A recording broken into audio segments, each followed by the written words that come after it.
Daniel Carter stepped off the transport shuttle and took his first breath of recycled station air, feeling the weight of his new assignment settle on his shoulders as he looked around the massive docking bay of Veritas 7, the largest trade hub in this sector of the galaxy, where dozens of alien species came together to conduct business and build relationships that would shape the future of interstellar commerce. He was 32 years old, a former military logistics specialist who had chosen a civilian career path after 6 years of service. And now he found himself standing in a place that humans had only dreamed about visiting just 50 years ago, when first contact changed everything humanity thought. They knew about the universe. A small drone floated toward him and projected a holographic map showing his route to the administrative sector. And Daniel followed the glowing path through corridors filled with beings of every shape and size, some walking on two legs like him, and others slithering or floating or moving in ways that defied easy description. Had studied the files on his new commanding officer during the 3-week journey to the station, and what he learned made him cautious but not afraid, because Commander Zorath Velkan of the Valorian species had a reputation that preceded him across half the galaxy. The Valorians were one of the founding species of the Galactic Coalition, an ancient civilization that had been traveling between stars when humans were still figuring out how to make fire. And they carried themselves with a pride that often crossed the line into arrogance, especially when dealing with younger species like humanity. Daniel reached the administrative office and pressed his palm against the entry panel, waiting as the door slid open to reveal a spacious room with curved walls and a massive window overlooking the station's central hub, where thousands of ships moved in carefully choreographed patterns. Standing in the center of the room was Commander Zorath, and Daniel had to admit that the Valorian was impressive to look at. Standing nearly 7 feet tall with silver blue skin that seemed to shimmer under the artificial lights, and 4 arms that moved with fluid grace as he manipulated multiple holographic displays simultaneously. "Ah, the human has arrived," Zorath said without turning around, his voice carrying a musical quality that might have been pleasant if not for the condescension dripping from every syllable. "I was beginning to wonder if your primitive navigation systems had led you astray." Daniel kept his expression neutral and approached the commander's position. "Logistics Coordinator Daniel Carter, reporting for duty, Commander. I look forward to contributing to the station's operations." Zorath finally turned to face him, and his 4 eyes, arranged in a diamond pattern on his elongated face, looked Daniel up and down with obvious disdain. "Contributing? How optimistic of you, youngling. I suppose we shall see if your species has evolved enough cognitive capacity to handle the complexities of galactic trade." The word stung, but Daniel had prepared himself for this, and he simply nodded and asked where he should begin his orientation, refusing to give Zorath the satisfaction of seeing him react to the insult over the next few days. Daniel learned the rhythms of the station and began to understand the scope of his responsibilities. Coordinating supply shipments between human colonies and alien trade partners while navigating a complex web of regulations and cultural protocols that varied wildly between species. He also learned that he was not alone, because there were other humans stationed on Veritas 7, including Amy Ross from the communications department, who sought him out during his 3rd day and insisted on buying him lunch at one of the station's many dining establishments. "I heard you met Zorath," Amy said as they sat at a table designed to accommodate multiple body types. "Let me guess. He called you a youngling and questioned whether humans can think properly." Daniel smiled despite himself. "That obvious, huh? He has a script," Amy replied, her brown eyes showing sympathy mixed with frustration. "I have been here for 2 years, and I have watched him drive away 3 human workers with his constant mockery and sabotage. He seems to take personal pleasure in making our lives difficult." Daniel listened as Amy explained the history, how Zorath had opposed human membership in the coalition from the beginning, and how he viewed every human success as a threat to Valorian dominance in galactic affairs. He will test you, Amy warned. He will look for weaknesses and exploit them, and when you make mistakes, he will make sure everyone knows about them while taking credit for anything you do right. Daniel appreciated the warning, but he had faced difficult commanders before, and he believed that professional competence was the best response to personal attacks. So he thanked Amy for the information and promised to be careful. The first few weeks passed without major incident, and Daniel focused on learning his job and building relationships with the diverse staff members who worked alongside him, discovering that most of them were curious about humans rather than hostile. But Zorath never missed an opportunity to remind everyone of humanity's inferior status, making comments during meetings about human limitations and suggesting that perhaps Daniel should handle simpler tasks that did not require advanced reasoning. Daniel endured it all with patience, telling himself that the assignment was only 6 months long and that his performance record would speak louder than Zorath's insults. Then came the staff meeting that changed everything. They were gathered in the main conference chamber, a circular room where representatives from a dozen species sat in tiered seating arranged around a central presentation platform. And Zorath was reviewing the quarterly logistics reports when he suddenly focused his attention on Daniel. I noticed that Coordinator Carter adjusted the delivery schedule for the Calvani medical supplies, Zorath announced, his voice carrying clearly through the chamber. Perhaps our human colleague would like to explain why he felt qualified to override established protocols. Daniel stood, prepared to explain his reasoning, but Zorath cut him off. No, please. Allow me to speculate, the commander continued with a thin smile. I imagine the complexity of the original schedule was simply too much for a human mind to process. So you simplified it to something your species could understand. Like a child arranging blocks. Laughter rippled through some sections of the audience, though Daniel noticed that many aliens looked uncomfortable with the open mockery. The adjustment improved delivery efficiency by 12%. Daniel said calmly, I have the data available if anyone would like to review it. Zorath waved one of his 4 hands dismissively. I am sure you believe that, youngling. But perhaps next time you should consult with someone capable of actual strategic thinking before making changes that affect the entire station. The meeting continued, but Daniel felt the shift in how others looked at him, some with pity and others with curiosity about how the human would respond to such public humiliation that night. Amy found him in the observation deck, staring out at the stars. He is afraid of you, she said quietly. Standing beside him, he is afraid of all of us. Daniel did not respond immediately, but somewhere deep inside him, something was beginning to change.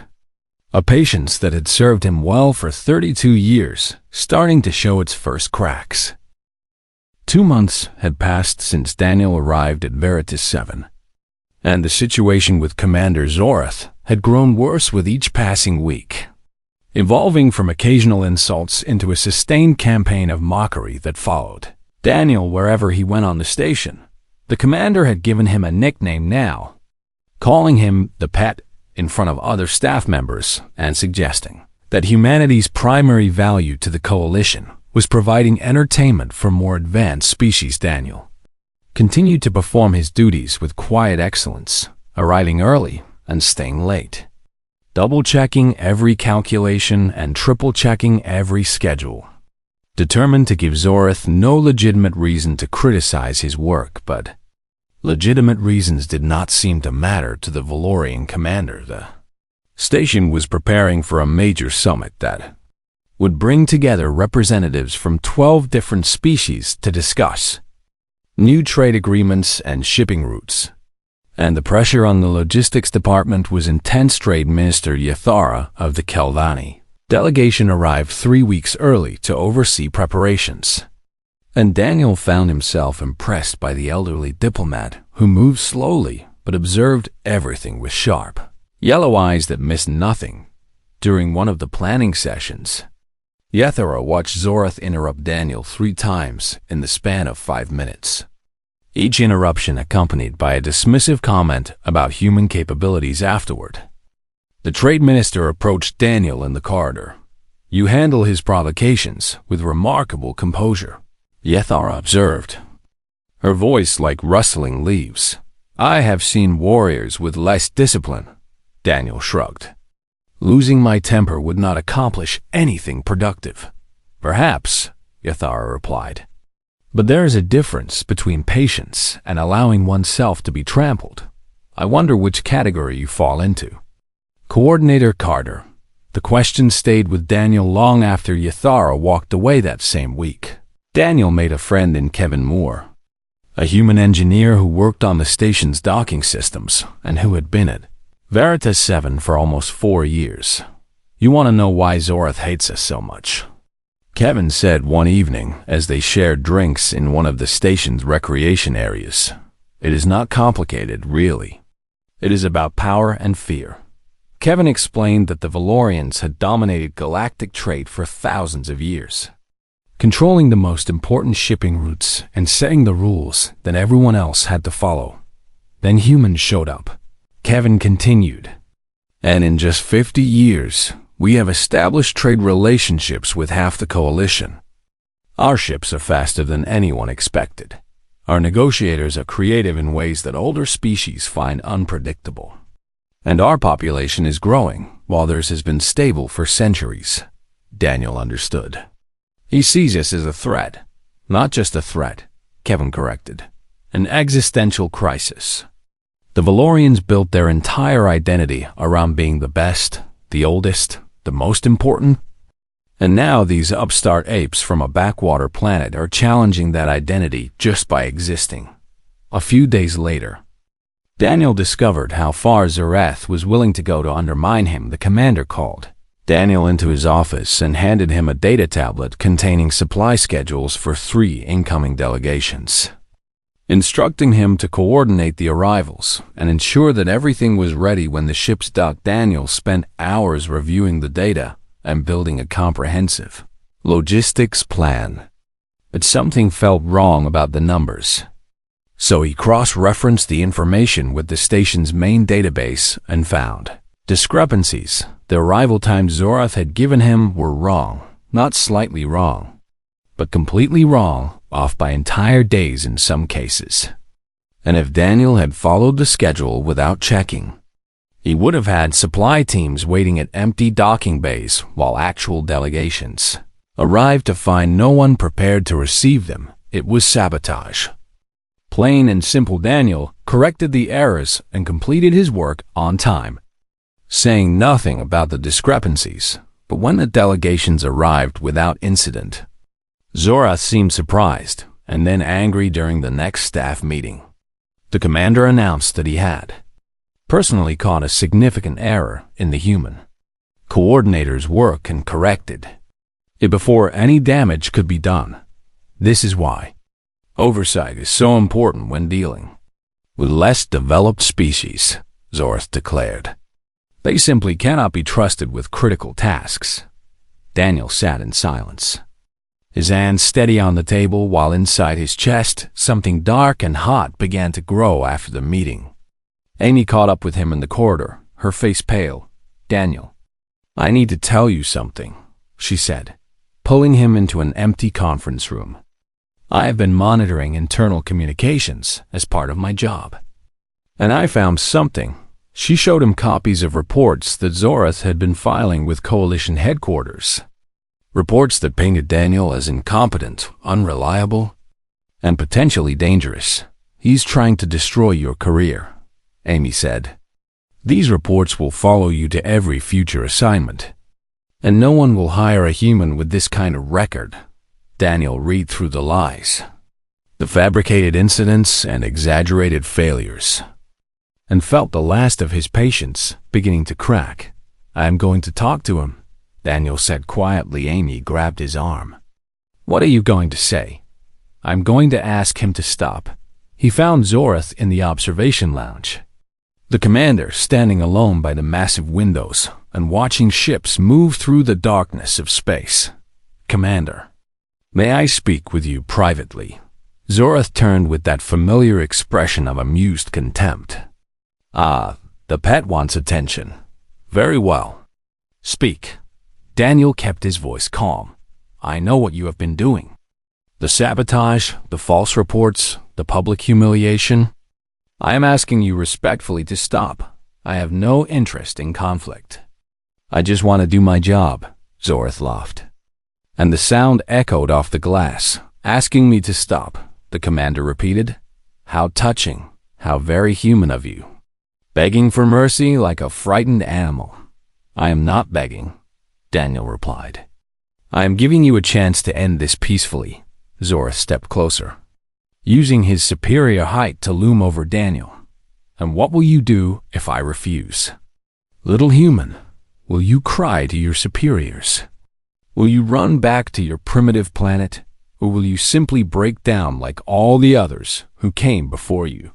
Daniel met the commander's four-eyed gaze without flinching. "I have not decided yet," he said. "But I wanted you to know that you had a choice. Remember that, Commander, when this is over. Remember that I gave you a chance." Zorath's laugh followed Daniel out of the observation lounge. But the human did not look back, because he was done looking back. And now it was time to start planning what came next. The summit was 3 days away, and Veritas 7 hummed with activity as staff. Members worked around the clock to ensure that everything would be perfect when the delegations arrived.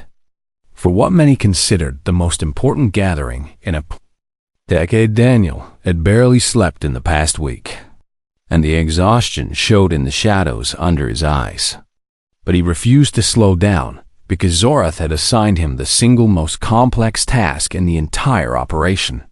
He was responsible for coordinating the simultaneous arrival of all 12 delegations, arranging their accommodations, managing their dietary requirements, scheduling their preliminary meetings, and ensuring that no cultural protocols were violated in the process. It was a job that should have been handled by a team of 10 coordinators. Not one human working alone with contradictory instructions and impossible deadlines. Amy brought him coffee in his office on the second sleepless night, looking at the multiple holographic displays floating around his workstation with concern in her eyes. "He is setting you up to fail," she said. "Everyone can see it." Daniel nodded without looking away from his work. "I know. Then, why are you killing yourself trying to succeed?" "Because I am not going to give him the satisfaction," Daniel replied. "And because the delegates deserve better than to have their summit ruined by one commander's petty grudge."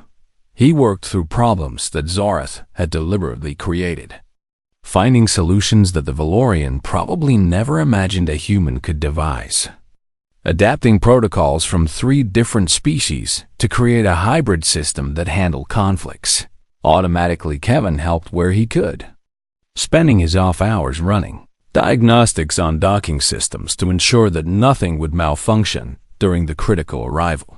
Window Trade Minister Yethera stopped by once, watching Daniel work with that unreadable expression on her ancient face. "You remind me of the great river on my homeworld," she said. "It flows around obstacles rather than crashing into them. But do not mistake gentleness for weakness, because that river carved canyons through mountains." Daniel was not sure he understood, but he thanked her and returned to his calculations. The day of the opening ceremony arrived, and by some miracle, everything was in place. All 12 delegations had been received without incident. Every species had appropriate accommodations, and no diplomatic crises had erupted from cultural misunderstandings. Daniel stood at the back of the Grand Assembly Hall, exhausted but proud of what he had accomplished, watching representatives from across the galaxy take their seats for the ceremony. That would begin 3 weeks of negotiations. Commander Zorath stood at the central podium, resplendent in his formal uniform, accepting congratulations from various delegates for the flawless preparations. Then, he began his welcoming address. Distinguished guests, it is my honor to welcome you to Veritas 7 for this historic summit, Zorath said, his voice carrying through the hall's perfect acoustics. The Valorian people have always believed in the importance of bringing civilizations together, guiding younger species toward advancement.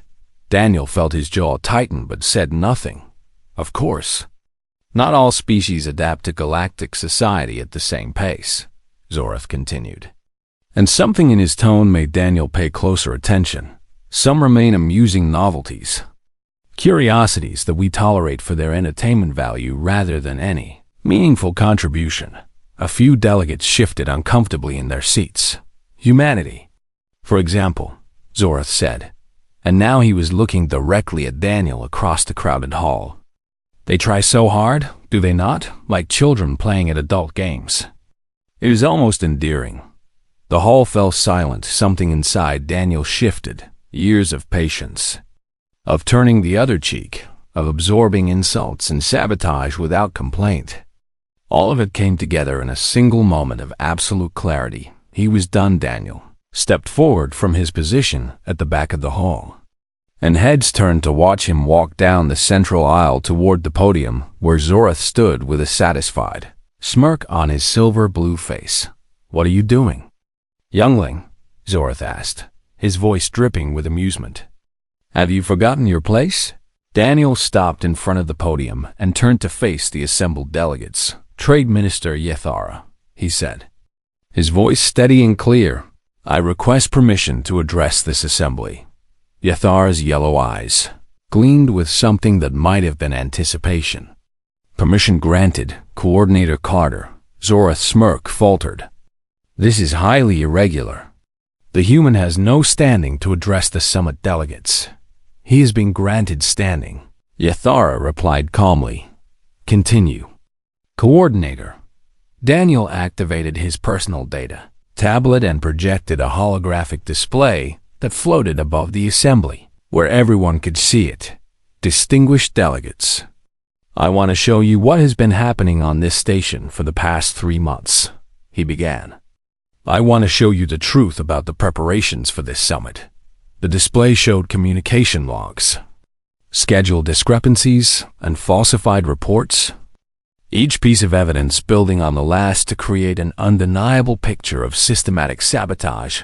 Commander Zorath provided me with incorrect arrival times for 3 delegations, Daniel explained, his voice never rising above a conversational tone.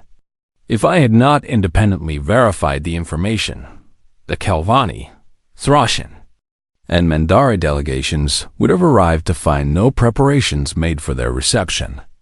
Murmurs spread through the hall. He filed false reports with Coalition headquarters accusing me of incompetence and unreliability.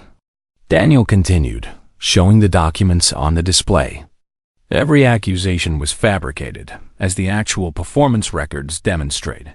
He moved through incident after incident, showing how Zorath had attempted to undermine not just Daniel but the entire summit through his petty campaign against humanity. The successful preparations you have enjoyed, Daniel concluded, were achieved despite Commander Zorath's interference, not because of his leadership. Every delegate was received properly, because humans do not abandon their responsibilities simply because the work is hard or unfair. The hall was completely silent. Daniel turned to face Zorath directly, and for the first time since arriving on Veritas 7, he let the commander see exactly what was behind his patient exterior. You wanted to know what a human does when pushed too far, Daniel said quietly, but his voice carried in the silence. You wanted to see us break, to prove that we are the inferior species you need us to be. Well, Commander, now, he stepped back from the podium. We do not break, Daniel finished. We adapt, we endure, and when we finally decide to push back, we bring evidence. Zorath's silver-blue skin had gone pale, and his forearms hung limply at his sides as the weight of what had just happened settled over him. Trade Minister Yathara rose from her seat. "I believe we have much to discuss before the summit proceeds," she announced, her voice cutting through the stunned atmosphere. "Commander Zorath, you will present yourself to the Coalition Review Board immediately. Coordinator Carter, please remain available for further testimony." Daniel nodded and walked back down the aisle, passing rows of delegates who watched him with expressions ranging from shock to respect to barely concealed admiration. Amy was waiting at the doors with tears in her eyes. "That was incredible," she whispered. "That was overdue," Daniel replied. And for the first time in months, he felt like he could breathe properly. The hours following Daniel's revelation in the assembly hall moved in a blur of meetings, testimonies, and formal procedures that left the entire station buzzing with gossip and speculation about what would happen next. Commander Zorath had been escorted from the Grand Hall by Coalition security officers, his forearms bound at his sides and his proud face twisted into an expression of disbelief and fury. As he was led away to await judgment, Daniel spent most of the afternoon answering questions from the Coalition Review Board, providing copies of all the evidence he had collected, and explaining in meticulous detail how Zorath's campaign of sabotage had unfolded over the past 3 months. When he finally emerged from the hearing room, Trade Minister Yathara was waiting for him in the corridor. "Walk with me, Coordinator Carter," she said, and Daniel fell into step beside her as they moved through the station's administrative sector. "You understand that your actions today have created a significant problem," Yathara began, and Daniel felt his stomach tighten. Commander Zorath may have been corrupt and vindictive, but he was also experienced, and now, 3 days into the most important summit in a decade, "We have no one to oversee logistics operations," Daniel nodded. "I understand, Trade Minister, and I apologize for the timing, but I could not allow the deception to continue." Yathara stopped walking and turned to face him with those ancient yellow eyes. "I am not criticizing you," she said. "I am offering you the position." Daniel stared at her, certain he had misheard. "The Coalition Council has discussed the matter," Yathara continued. "We are unanimously in agreement that you should assume temporary command of all logistics operations for the duration of the summit. Your performance over the past 3 months, achieved under circumstances that would have broken most officers, demonstrates exactly the kind of competence we need." "I am just a coordinator," Daniel managed to say. "There are senior staff members who have been here much longer. Senior staff members who watched Zorath abuse you for 3 months and said nothing," Yathara replied. "Competence without courage is not leadership. You have demonstrated both. Will you accept?"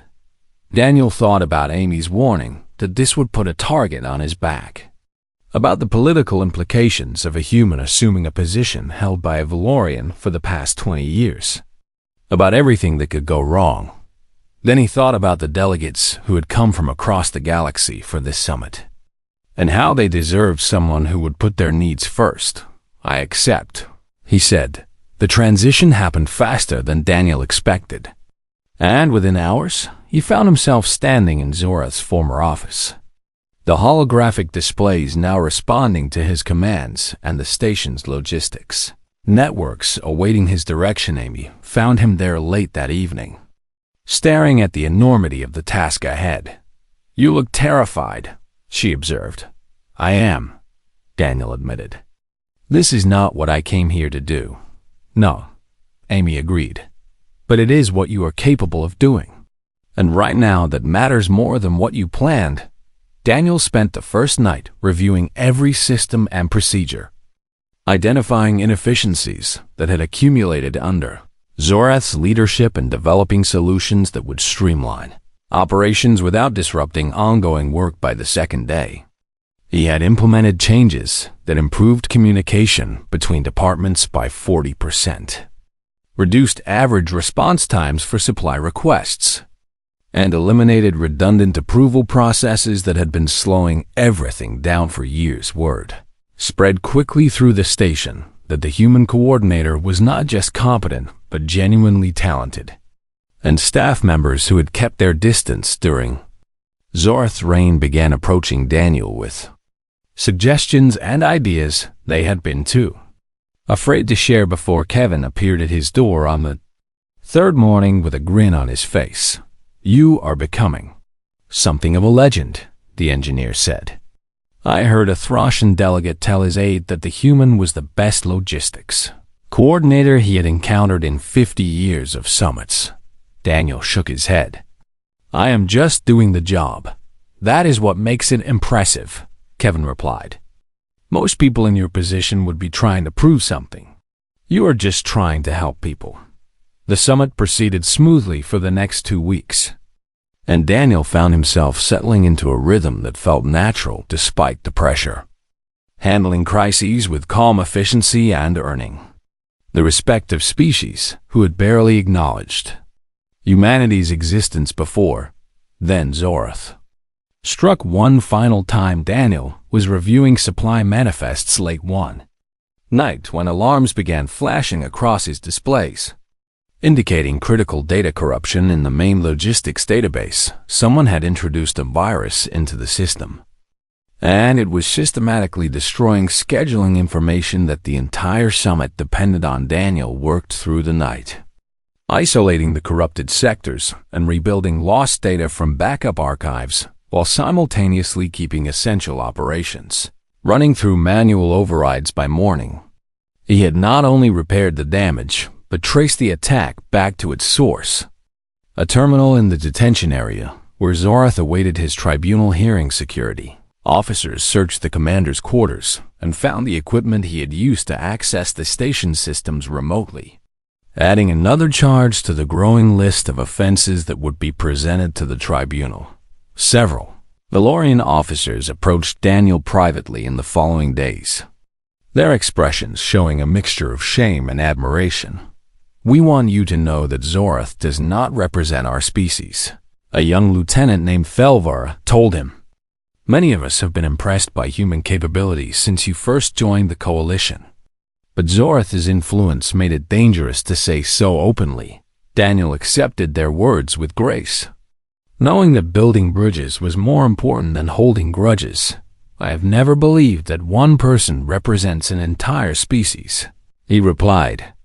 "Commander Zorath's actions were his own, and I judge individuals by their choices, not their biology."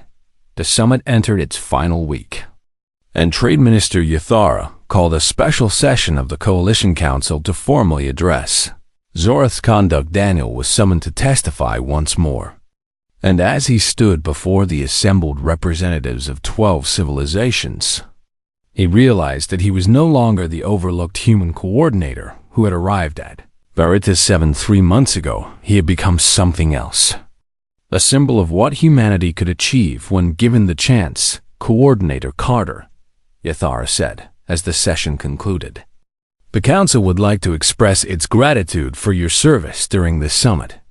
You have demonstrated qualities that honor your species and inspire confidence in humanity's future within our coalition." Daniel bowed his head in acknowledgement. "I only did what any human would do," he said simply. Yathara smiled, and for a moment the ancient diplomat looked almost young. "Yes," she agreed, "and perhaps that is exactly the point." 1 month had passed since the summit concluded, and Veritas 7 had returned to its normal rhythms of commerce and diplomacy, though nothing about the station truly felt normal anymore. Not after what had happened. The tribunal had finished its work 3 days ago, and Commander Zorath Velkan had been found guilty on 17 separate charges, including abuse of authority, falsification of official records, sabotage of coalition operations, and conduct unbecoming an officer. His punishment was severe but fitting: stripped of rank, stripped of honors, and reassigned to a minor monitoring outpost in a distant and unremarkable sector where he would spend the next 10 years doing menial work that offered no opportunity for advancement or influence. Daniel was in his office, reviewing transfer requests when security officers escorted Zorath through the administrative corridor for the final time. And some instinct made him step out to witness the former commander's departuros stopped, pulling against his escorts with enough force that they allowed him. A moment the Valorian's silver-blue skin had lost its shimmer, and his 4 eyes were hollow with defeat as he stared at the human who had destroyed everything he had worked for. How? Zorath demanded, his voice raw with incomprehension. How did a lesser species defeat me? I had centuries of experience. I had the respect of the Coalition. I had power that you could not even comprehend. Daniel considered the question carefully before answering. You never understood us, he said finally. You saw humans as inferior because we are young and small and fragile. You saw our patience as weakness and our politeness as submission. But those were never weaknesses, Commander. He stepped closer. Close enough that Zorath could see every detail of his face. Our patience is strategic, Daniel continued. We have learned to wait because our history taught us that the strongest rage often comes from the quietest people. And our politeness is a choice we make every day because we know what we are capable of when we stop being polite. Zorath's 4 eyes narrowed. You think you are superior? No, Daniel replied. I think we are different. And I think you made the mistake of believing that different means inferior. You assumed that a species so young could not possibly outthink a species so ancient. But age is not wisdom, Commander, and power is not strength. The security officers pulled at Zorath's arms, signaling that the moment was over. One more thing, Daniel said, before they led him away. I gave you a chance to stop. Do you remember? I asked you to end the conflict peacefully. And you laughed. Zorath said nothing. Remember that, Daniel finished. Remember that you chose this outcome every step of the way. You chose to push someone who was willing to walk away. And now you get to live with the consequences of that choice. The security officers escorted Zorath down the corridor and out of sight. And Daniel watched until the former commander disappeared around a corner before returning to his office trade. Minister Yathara visited him that afternoon with an offer that surprised him despite everything. The Coalition Council would like you to assume Commander Zorath's former position permanently, she announced. Your performance during the summit demonstrated leadership capabilities that many senior officers lack, and several species have specifically requested that you continue in the role. Daniel sat back in his chair and considered the offer. I am honored, he said slowly. But I do not think that is the right answer for the station. Yathara tilted her head with curiosity. Explain. This crisis happened because too much authority was concentrated in one person, Daniel replied. Zorath had absolute control over logistics operations, and that control allowed him to abuse his position without accountability. Replacing him with another single authority, even if that authority is human, does not solve the underlying problem. What do you propose instead? A joint leadership council, Daniel said. Representatives from multiple species sharing responsibility for logistics operations, each one accountable to the others. No single voice dominant enough to suppress dissent. Yathar studied him for a long moment. You are offering to give away power that has been handed to you freely, she observed. That is unusual behavior for someone who has just won a significant victory. I did not do this to gain power, Daniel replied. I did this because someone was hurting people and needed to be stopped. If I use that victory to grab power for myself, how am I different from Zorath? The trade minister smiled. The council will consider your proposal, she said, and I suspect they will accept it. You have given them something rare today, Coordinator Carter. You have shown them what human leadership looks like. And it is not what many of them expected. 2 weeks later, the new Logistics Council held its first meeting. with Daniel serving as one of 5 equal members representing different species and perspectives. Amy and Kevin celebrated with him afterward, raising glasses in one of the station's recreational areas. "You could have been running the whole department," Amy said, shaking her head. "Now you are just 1 vote among 5. "That is exactly the point," Daniel replied. "One person should not have that much control. And honestly, I never wanted to be in charge. I just wanted to do good work and be treated with basic respect." Kevin laughed. "Well, you definitely got the respect part. I heard a young Valorian officer call you a legend yesterday." Daniel shook his head. "I am not a legend. I am just a human who was pushed too far and decided to push back." The weeks that followed were peaceful, and Daniel found genuine satisfaction in the collaborative approach of the new council, where decisions were debated openly and no single voice could dominate the conversation.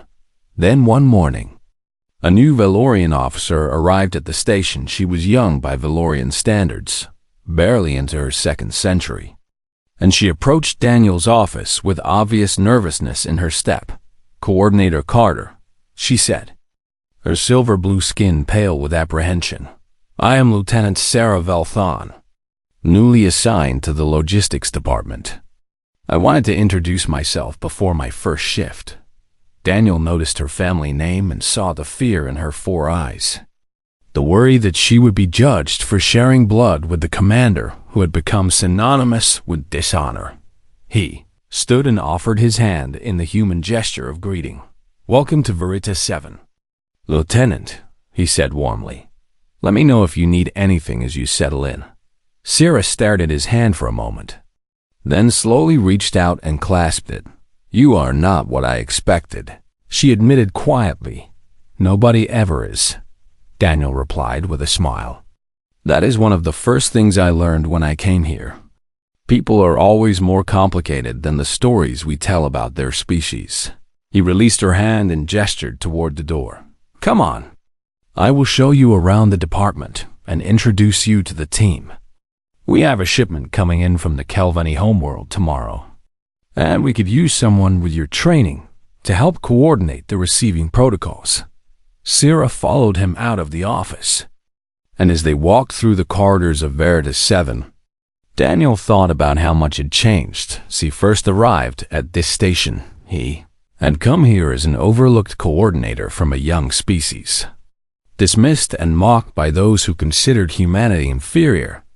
And now he walked these same corridors as someone who had earned the respect of a dozen civilizations through nothing more than patience, competence, and the willingness to stand up for himself when it mattered most.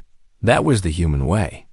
He thought not to dominate or conquer, but to endure and adapt and ultimately earn a place at the table through actions rather than words.